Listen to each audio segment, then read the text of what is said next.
Yo no soy Hércules Poirot. Miranda Darnes sospechaba que su nuevo vecino era Hércules Poirot. Pero eso no es posible, ya que hablamos de un personaje literario, el protagonista de las novelas de Agatha Christie. O tal vez la escritora se basó en su vecino para crear al detective belga. Sin embargo, Miranda tiene un problema más acuciante. En la urbanización donde vive han desaparecido ya 2 personas, y ella está convencida de que ambas han sido asesinadas. ¿Podrá su vecino resolver estas desapariciones? ¿Habrá realmente alguna vinculación entre el recién llegado y Poirot? Y todavía más importante, ¿aparecerá en escena la mismísima Agatha Christie? Una novela inspirada en una historia real. La inspiración de esta novela nace de las pesquisas del oficial británico Michael Clapp. Michael ha investigado una reunión que tuvo lugar en 1914 en casa de su abuela, Alice Graham Clapp, y donde una joven llamada Agatha Christie conoció a un grupo numeroso de refugiados belgas. Uno de ellos, un gendarme retirado, pudo haber sido el punto de partida para crear años después a Hércules Poirot. Entonces, si esto fuera cierto, cabe preguntarse, ¿cómo era el verdadero Hércules Poirot? Y esa pregunta condujo a un refugiado belga llamado Heracles Amadeus Poirot hasta la urbanización apartada, donde vio la luz el misterio que sigue. Libro primero, 1 de diciembre de 1926, miércoles 3 días atrás. Capítulo 0. Una fría noche de diciembre. Enterré a Charlie una fría noche de diciembre de 1926. Llevé a mi pequeño amigo en brazos hasta el jardín trasero, lo deposité suavemente en el suelo y comencé a cavar. Fue entonces cuando una voz se elevó en la oscuridad al otro lado del muro. «¿Y ahora, maldita idiota, qué vas a hacer?» Una voz que no parecía humana, ni de hombre ni de mujer, ni de niño, ni de adulto, ni de anciano. Sin edad, sin memoria, solo maldad pura. «Dime, idiota, ¿qué vas a hacer?» Una voz llena de odio, de locura, dominada por una inmensa perversidad. La voz de un monstruo. Una voz que se apagó de pronto, sustituida por la risa infame del que se cree por encima del todo, del bien y del mal, de todos los límites que nos imponemos los seres humanos civilizados. Seguí cavando. Las lágrimas asomaban a mis ojos. El pequeño Charlie había sido mi amigo durante más de 15 años. Lo extrañaría mucho. ¿Ha oído eso?, dijo alguien con indudable acento extranjero. Levanté la cabeza y lo vi caminando junto a la entrada. Los andares afectados, la cabeza en forma de huevo, incluso la sombra de un bigote sobre la comisura de sus labios. ¿Era posible? ¿No estaría soñando? ¿Es usted No, no puede ser. No podía dar crédito a mis ojos. ¿Tenía delante de mí al mismísimo Hércules Poirot? Aquel hombre, fuera quien fuese, era igual al protagonista de las novelas de Agatha Christie, al menos tal y como yo lo había imaginado. Había leído sus 4 primeras novelas con fervor y esperaba ansiosa que se publicase una quinta. Tal vez lo avanzado de la noche o de mi estado de ánimo me hacían ver fantasmas. Pero el hombrecillo se detuvo, desafiando su condición fantasmagórica, y no pareció reparar en mi comentario. Estaba preocupado por otra cosa. Miraba incesantemente al otro lado del muro, a su derecha, desde donde pensaba que había llegado la voz del monstruo. «¿Ha oído eso, madame?», repitió. Ese sonido, esas palabras pronunciadas con un tono diabólico, terrifiant. ¿Qué es lo que decían? Suspiré antes de contestar. Decían, ¿qué vas a hacer? Sí, y ahora, maldita idiota, ¿qué vas a hacer? Eso dijo exactamente, madame. Oh, una voz que daba verdadero miedo. ¿No sabrá el origen? ¿La persona que las pronunció? Al otro lado del muro oeste de mi casa había un camino vecinal que atravesaba todas las entradas traseras de las casas de nuestra urbanización, Style Mansions, donde nos hallábamos. El sonido podía provenir de cualquiera de aquellas viviendas o de sus parcelas, incluso de la pequeña cabaña del vigilante que quedaba algo más alejada. No le podría decir, repuse. ¿Y había oído esa voz con anterioridad? No creo que sea fácil de olvidar. Sí, la he oído ya alguna vez, reconocí. Pero aquí todos somos celosos de nuestra intimidad. No nos metemos en la vida de los demás. Ah, bon, comprendo. El desconocido parecía algo desanimado, como si aquella voz fuese algo importante para él. Entonces pareció reparar en algo y dio un respingo. Pero qué despistado soy. Perdóneme que no me haya presentado, dijo atravesando la puerta del jardín y tendiéndome una mano enguantada. Me llamo Heracles. Visto de cerca no era tan parecido a la imagen que me había hecho del personaje de Ágata.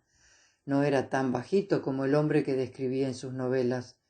Su traje, aunque pulcro, tenía una pequeña mancha de tierra a la altura del muslo izquierdo, y su bigote no era un mostacho ni un adusto bigote militar. No, apenas era un hilillo de pelo que se insinuaba sobre la comisura de sus labios. Aquello me decepcionó. No sé por qué. Tal vez porque me había encantado que Poirot existiese y pudiese ayudarme en aquel momento de mi vida. Porque pasaban cosas terribles en Styles Mansions. Y Poirot, el sagaz e invencible detective belga, de existir, habría sido bienvenido. Lo necesitábamos. Yo me llamo Miranda Darnes. Perdone que no le dé la mano. Heracles bajó la vista y vio mis manos ensangrentadas, luego el cadáver de un bulldog a mis pies. Echó un paso atrás al ver el enorme tumor en su frente y la sangre que aún manaba de la herida abierta. ¡Mon Dieu! El veterinario me aconsejó hace días que lo sacrificase, le expliqué, pero no le hice caso, lo quería tanto, y ha muerto en medio de unos sufrimientos que no merecía. Yo soy la responsable. Madame, no diga eso. Usted hizo lo que le pedía el corazón. Eso nunca es un error. Esbocé una sonrisa, le di las gracias por su amabilidad, me limpié las manos con un trapo húmedo y apoyé la pala en el suelo. Antes de que se marchase, había una cosa que quería saber. ¿Qué hace usted aquí? Perdone que sea tan directa, pero es de noche. Esta es una urbanización pequeña y nunca le había visto. Heracles asintió, comprensivo. Acabo de trasladarme a la casa contigua a la suya, dijo, señalando al lado derecho del camino. Precisamente acababa de descargar mis maletas del taxi y estaba estirando las piernas. Estaba echando un vistazo al vecindario, como dicen ustedes. ¿Va usted a vivir en la casa de los Ryder? Sí, en efecto, John Ryder es el hombre que me la alquiló, aunque todo se hizo a través de una agencia. Ryder House llevaba vacía desde hacía 2 años, desde la desaparición de Lily. No había imaginado que acabarían alquilándola, pero claro, el tiempo había pasado, todos tenemos que pasar página. Comprendo. Bueno, ha sido un placer conocerle, aun en estas circunstancias, dije.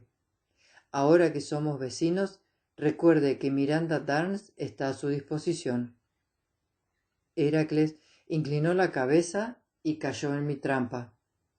O tal vez fuese demasiado inteligente para caer en mi trampa, y sencillamente se dio cuenta de que no valía la pena seguir ocultando su apellido, porque las normas de la buena educación nos indican que debemos presentarnos ante desconocidos por nuestro nombre y apellido.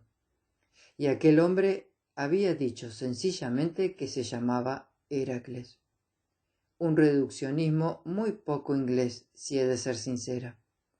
Así que mi interlocutor se vio formado a decir: y yo, Heracles Amadeus Polrot, también a su disposición. La sonrisa de mi rostro se ensanchó, porque todo había cobrado sentido. Las novelas de Agatha Christie, mi pálpito cuando lo conocí, las palabras en francés que se le escapaban aquí y allá, su cabeza en forma de huevo o sus andares afectados con pasos estilizados y diminutos.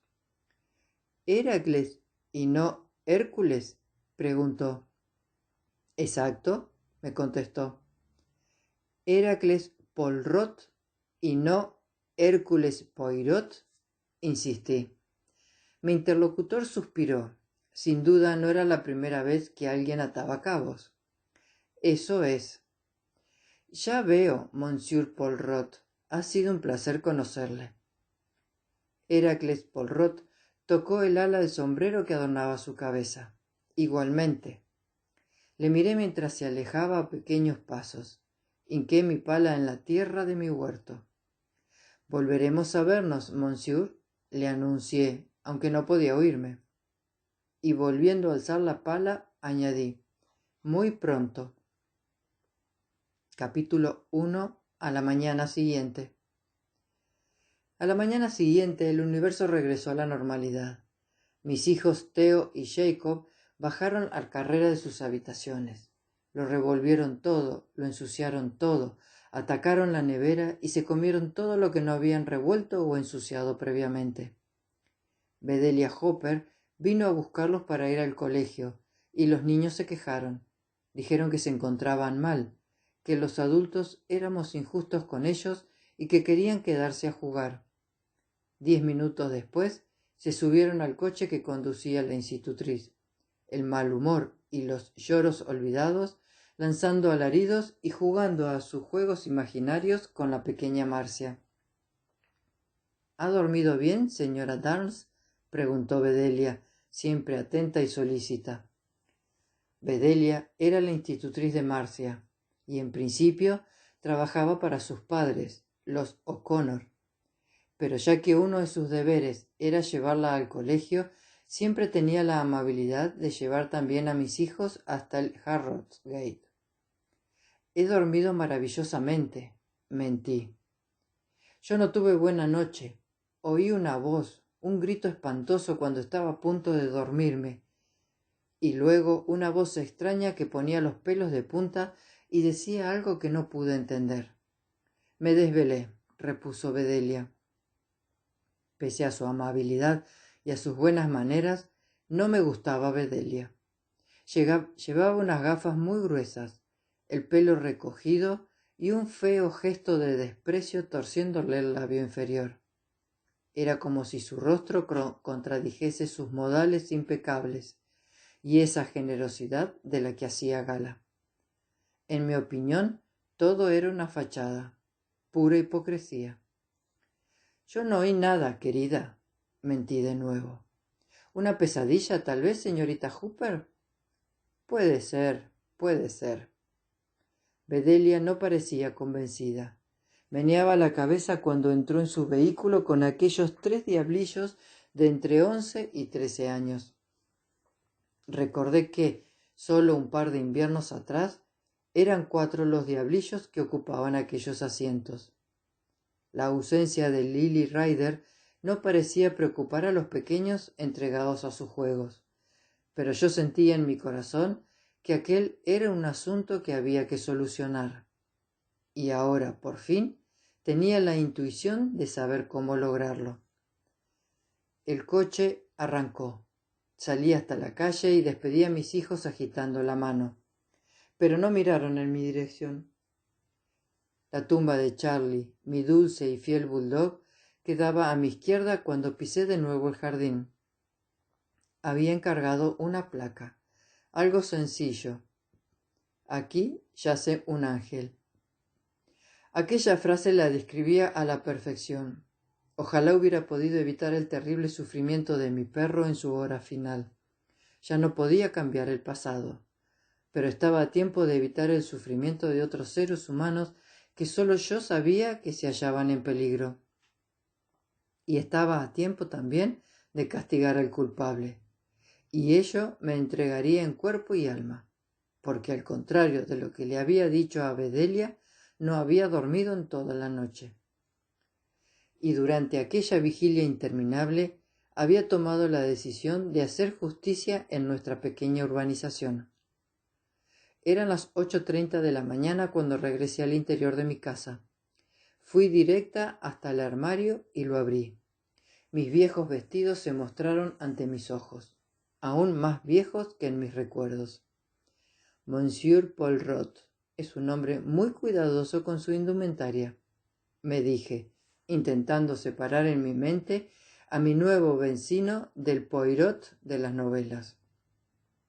El día anterior, recordé, llevaba una enorme mancha en el pantalón, pero decidí que la causa de aquella salpicadura debía ser un pequeño accidente al descargar las cajas de la mudanza o cualquier imprevisto mientras pasaba en la oscuridad por Styles Mansion. No, sin duda, Heracles era un hombre que sabría apreciar a una persona bien vestida. Ello influiría en el juicio que se formase de mí, y yo quería que fuese el mejor posible. Además, no soy una mujer especialmente agraciada.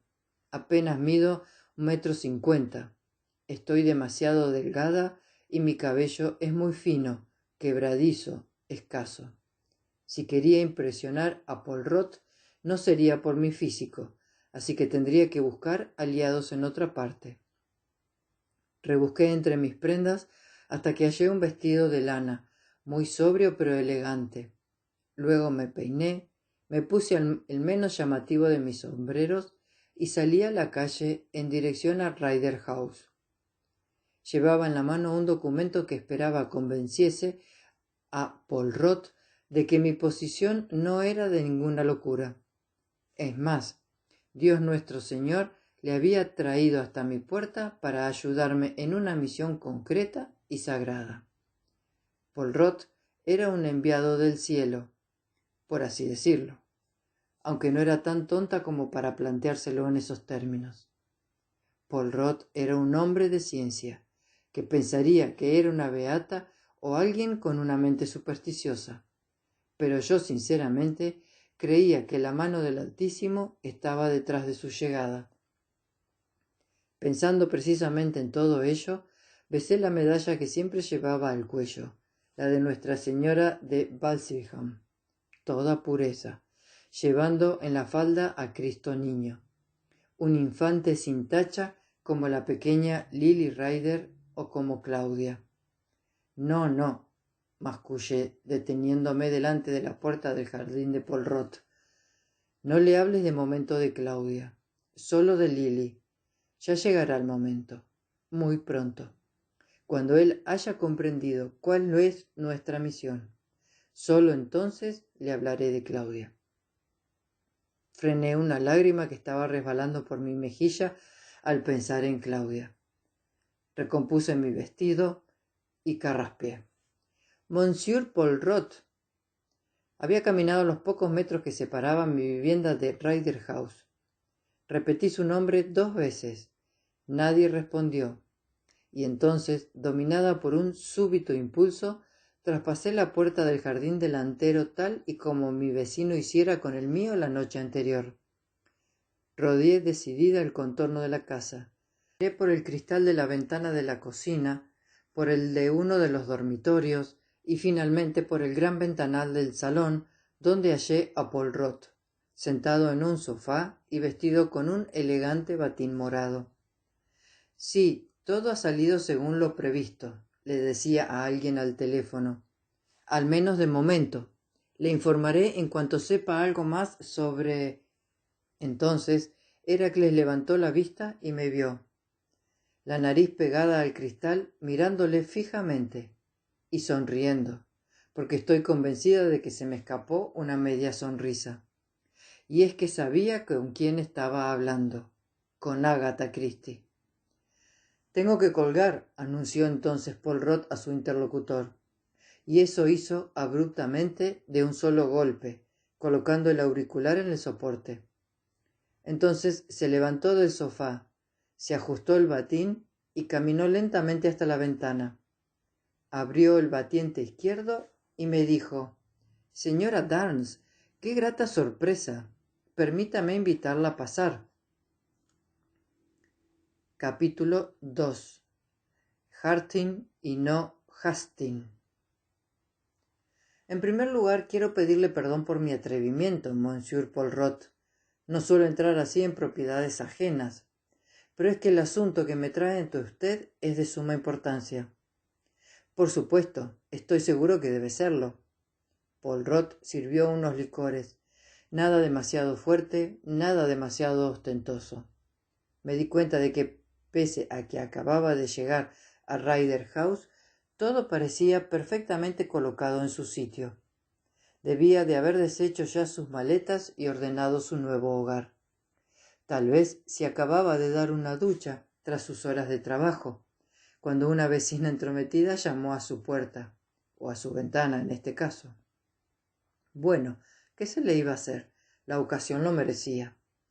Mi anfitrión me observaba en silencio, acaso preguntándose qué me había llevado hasta allí, seguramente adivinando que se trataba de una investigación, porque yo seguía convencida de que aquel hombre, de alguna manera, era el Hércules Poirot de las novelas, y estaba conectado con su creadora. Por tanto, un hombre de su talento solo podía ser requerido para desvelar un misterio. Y si eso era lo que estaba pensando Heracles, estaba en lo cierto, porque de un misterio tendríamos que hablar, aunque antes debía convencerle de lo extraordinario de nuestro encuentro. Me gustaría que leyese algo, Monsieur Poirot. Alargué una mano y le entregué el documento que había traído desde mi casa, convencida que tendría un efecto revelador. Claro, querida amiga. Poirot despegó la hoja de papel y musitó algunas frases sueltas. Parroquia de... en el año de 1880... Es una partida de nacimiento, me dijo. En efecto, pero vaya hacia donde el nombre del recién nacido. Heracles parpadeó un par de veces sorprendido. Miranda Hartings. ¿El bebé que nació hace 46 años es usted? Pero usted se apellida Darn. Darn es el apellido de mi difunto esposo. Mi apellido de soltera es Harting. Ah, ¿no es algo extraordinario? Poirot juntó los dedos de ambas manos y los puso bajo su mentón. Tal vez tenemos usted y yo ideas distintas de lo que es y de lo que no es extraordinario. Vamos, señor mío, haga gala de su legendaria capacidad de deducción. Usted es casi Hércules Poirot y yo soy casi su Hastings. No puede ser casualidad que yo me apellide Harting y que nos hayamos encontrado por azar en una pequeña urbanización del norte de Inglaterra. Me estaba refiriendo, por supuesto, al compañero de pesquisas del protagonista en casi todas las obras de Agatha Christie publicadas hasta la fecha, porque Hércules Poirot hacía perfecta pareja detectivesca con su amigo, el capitán Hastings. Pienso que usted sigue en un error. Sus razonamientos parten de una premisa equivocada, querida señora Dart, me informó mi anfitrión en tono paternalista. Yo no soy Hércules Poirot y no poseo, por tanto, ninguna legendaria capacidad de deducción. A mí no me engaña, dijo ella. Poirot soltó un bufido y me devolvió mi partida de nacimiento de forma brusca. Yo no quería contrariarlo. Lo último que deseaba era que me invitase a abandonar la vivienda. Entiéndame, monsieur, proseguí. Respeto su privacidad.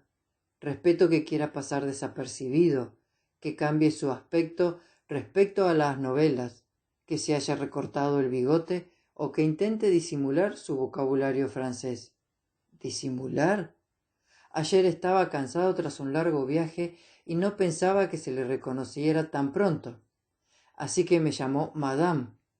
Tildó aquella voz terrible de terrifiante y no disimuló su gusto por seguir utilizando expresiones de su tierra. Pero hoy me llama señora en lugar de Madame y querida amiga, que es una traducción de ma chère amie. Aprendí algo de francés en la escuela, ¿sabe usted? Y me doy cuenta de que trata de que no lo relacionen con querida señora Dance, Madame Dance. Escúcheme. De lo que ha dicho, lo único que es cierto es que he tratado de esconder algunas de mis expresiones francesas, pero lo he hecho para que no insistiera en esa estupidez sobre Hércules Poirot. Yo me llamo Heracles Amadeus Polrot. Siempre me he llamado así. No lo pongo en duda. Entonces, es evidente, yo también sé usar mis células grises. Usted es el hombre en el que se basó Agatha Christie para escribir sus novelas. ¿Cómo? Mon Dieu. Parecía ofendido, pero algo en su gesto me revelaba que era una pose. Mire, es muy sencillo. Ella debió conocerle hace años. Ignoro en qué circunstancias. Cuando comenzó a escribir sus novelas, le recordó y... Oh, no, esto ya no lo puedo tolerar. Creo que debo pedirle que se marche, porque... No, qué gran error. A pesar de que me había prometido andar con pies de plomo, había terminado por hablar de más y por enojarlo. Estaba comprometiendo su disfraz. Claro, era eso. Ahora lo comprendía. Heracles no quería ser descubierto antes incluso de comenzar su investigación. Tendría que haber supuesto que solo con mi partida de nacimiento no bastaría para hacerle comprender que yo era su Hastings, o, más propiamente, su Harting. No podía confiar ciegamente hasta el punto de revelar su identidad en una persona a la que acababa de conocer. Perdóneme, señor Polrot, por favor, yo solo quería hacer notar que, al igual que Watson con Holmes, Agatha escribía las hazañas de Hércules Poirot, que era su notario, por así decirlo. No pretendía ofenderlo. Heracles se serenó, meneó su cabeza de huevo. Pero, madame, ¿usted es consciente de que Watson es un personaje literario? Sí, claro. ¿De qué no hay notario en los casos de Holmes? Porque Holmes también es un personaje literario. Sí. ¿Y de que Agatha Christie es una persona, no un personaje? Sí, también lo sé. ¿Que yo soy una persona, que no me llamo Hércules Poirot y que no soy un personaje de una novela?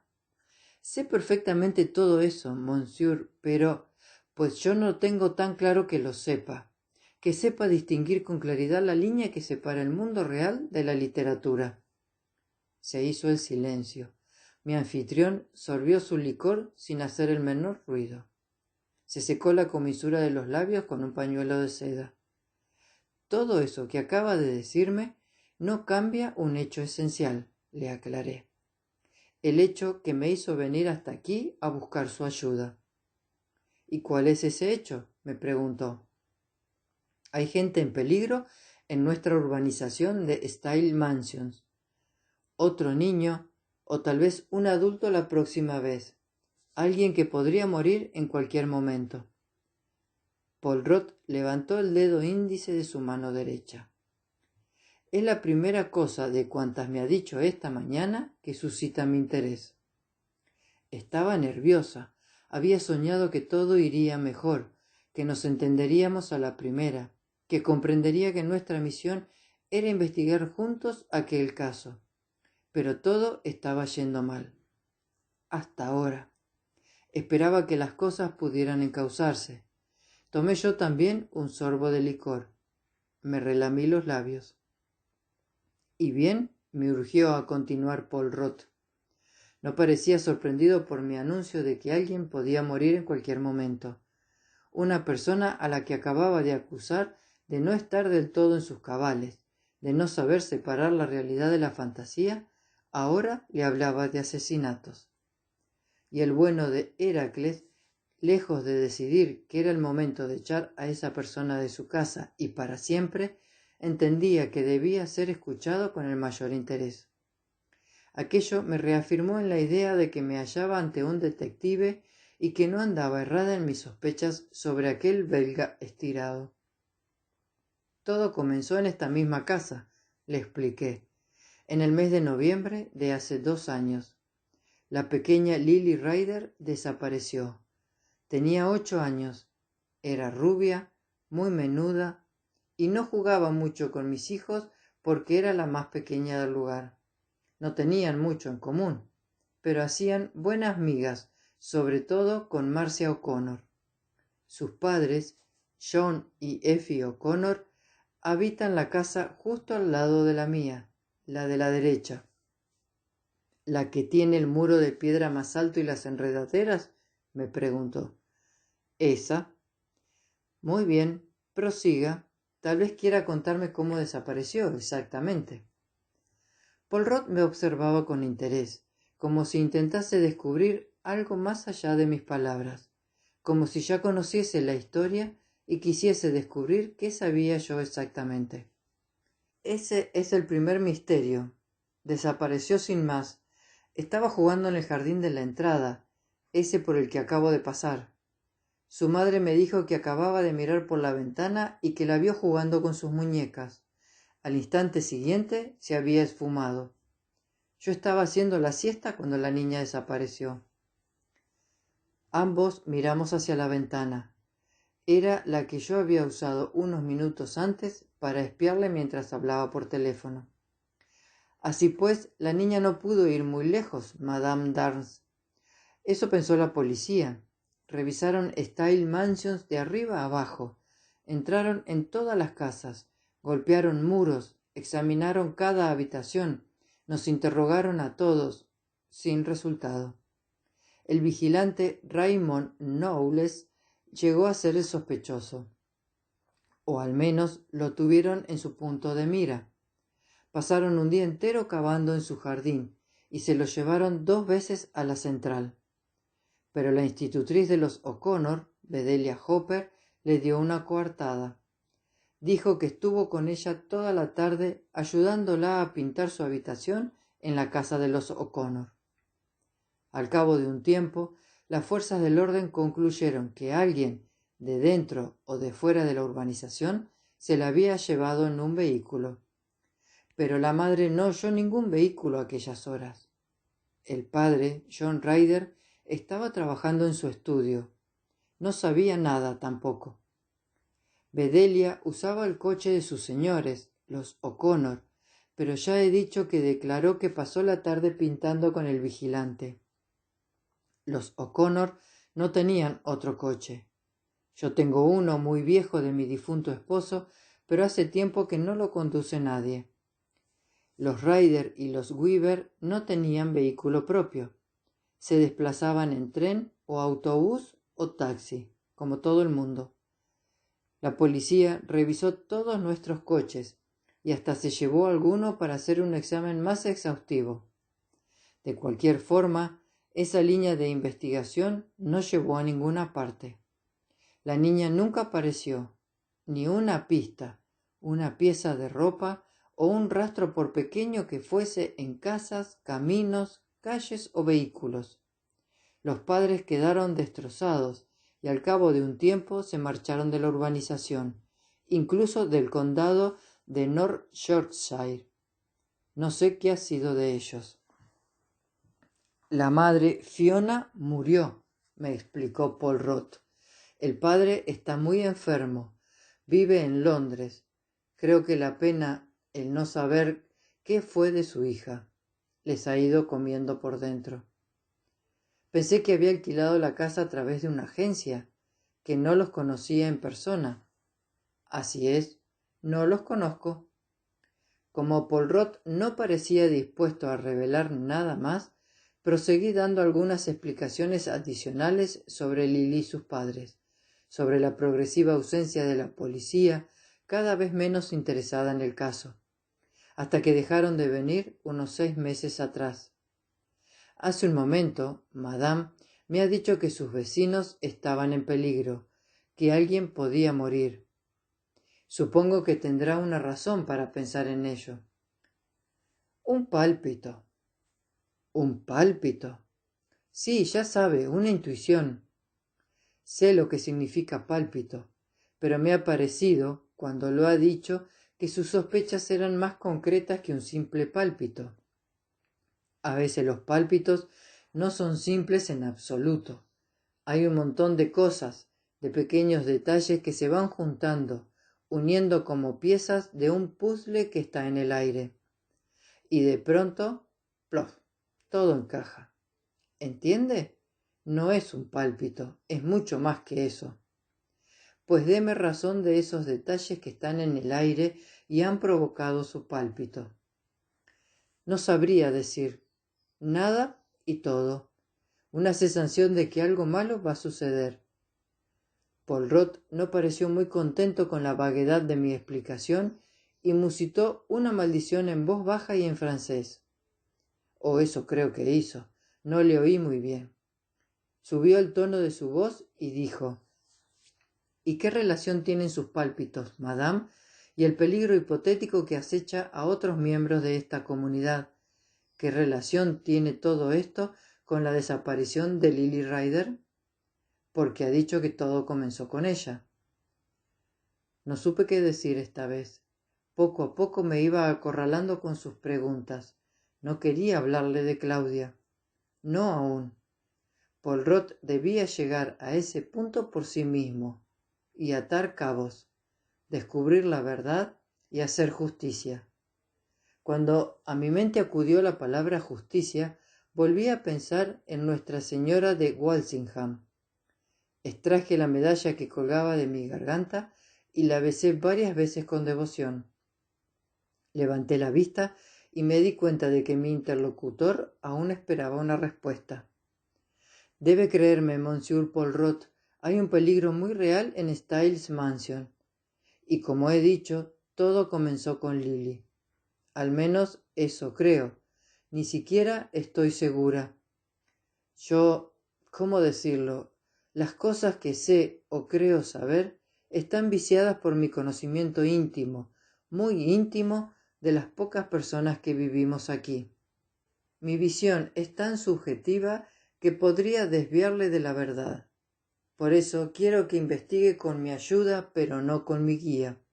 Yo le mostraré todo, las personas y los lugares, pero prefiero guardarme mis opiniones, al menos de momento y por el bien de todos.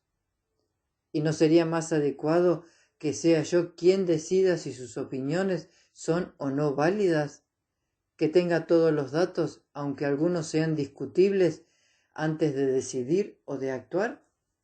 Créame, hay cosas que no debe saber, no aún. Heracles parecía desanimado, pero no se enfadó conmigo esta vez, ni me echó de su casa, ni me dijo que todo aquel asunto no iba con él. Madame Dance, ¿me permite que le haga una pregunta? Por supuesto. ¿Sabe usted quién secuestró a Lily? Dudé en contestar. No. Pero cree saberlo. Es probable. ¿Y con qué grado de probabilidad? ¿Qué quiere decir? Le dije. ¿Tiene dudas? ¿Está bastante segura? ¿Muy segura? ¿Completamente convencida? Digamos que estoy lo suficientemente convencida como para creer que podría haber nuevos secuestros o nuevos asesinatos. Pero no va a decirme nada de sus sospechas. No, debe ser usted quien ate cabos, quien imparta justicia. Ya se lo he dicho antes. ¿Por qué usted cree que es lo que haría Hércules Poirot, el detective de esas novelas? Porque creo que es lo que usted hará, que por eso ha venido a este lugar. De nuevo se hizo el silencio. Nos miramos un momento. Poirot inspiró profundamente y luego expiró todo el aire de sus pulmones. Me parece que todo lo que tenía que decirse hoy ya se ha dicho. ¿No cree, madame? Con su permiso la acompañaré a la puerta de mi casa. Yo estoy retirado y de vacaciones. No tengo claro que deba investigar nada, pero le prometo que pensaré en su ofrecimiento. Mi anfitrión atravesó lentamente el salón. Le seguí obediente. Poirot estiró su batín y extendió su mano cuando llegamos a la entrada, invitándome a salir. ¿Puedo hacerle yo una pregunta, monsieur? Claro, madame. Me acaba de decir que está retirado. ¿De qué trabajaba usted antes de retirarse? Respondió sin dudarlo. No era un hombre de mentiras ni de circunloquios. Fui policía en Bélgica. Sonreí al oírle. Como Hércules Poirot. ¿Ese detective de novela también provenía de la policía belga? Lo ignoraba, porque yo, y quiero insistirle en este punto, no soy Hércules Poirot. No soy para nada ese personaje de ficción. ¿Lo comprende? No respondí. Di un paso y pisé el jardín. Tuve la sensación de que Heracles Amadeus Poirot quería decirme algo más. Me volví. Madame, le pido encarecidamente que me revele el nombre de la persona o personas que piensa se hallan tras la desaparición de Lily Ryder. Se lo pido en nombre mío y en el de su padre, que se muere lentamente de pena. Tenga misericordia, revéleme ese secreto, así como el resto de cosas que me oculta. Sus pequeños ojos negros me miraban inquisitivamente. Al citar al padre de Lily se me rompió el corazón, pero debía ser fuerte. El culpable era un monstruo y debía pagar. Eso estaba claro, pero no podía decir su nombre hasta estar segura del todo. Ese no era el camino que Dios había dispuesto para resolver el caso. No puedo, no aún, tal vez no pueda nunca. Aquí somos todos como una familia. No acusaré a nadie sin pruebas. Además, tengo otras razones para callar. Cuando llegue el momento, tal vez me comprenda. Poirot era un observador del alma humana. Creo que fue entonces cuando se rindió a la evidencia de que no le contaría todo lo que sabía. Pero aquello encendió una chispa en sus ojos. Vi la ira en ellos, el deseo de ponerme en mi sitio, de demostrarme que no respetaba el que jugase con él. Vamos a llevarlo al terreno de la probabilidad, sus conclusiones iniciales, madame. Me dijo que usted quería ser mi Hastings, ¿no es cierto? Sí. Pues yo, que apenas he leído nada de Agatha Christie, estoy seguro de que el compañero de mi investigador jamás le ocultaría pruebas. Hastings nunca ocultaría nada a su amigo, ¿no es cierto? Así es, pero yo no puedo evitarlo, lo siento. Poirot me dio la espalda. Pues entonces una cosa hemos descubierto hoy. Bueno, en realidad dos. ¿Cuáles? Pregunté. La primera, que yo no soy Hércules Poirot. Y la segunda, que usted, a pesar de esa partida de nacimiento que acaba de mostrarme, tampoco es Hastings. Y me cerró la puerta en las narices.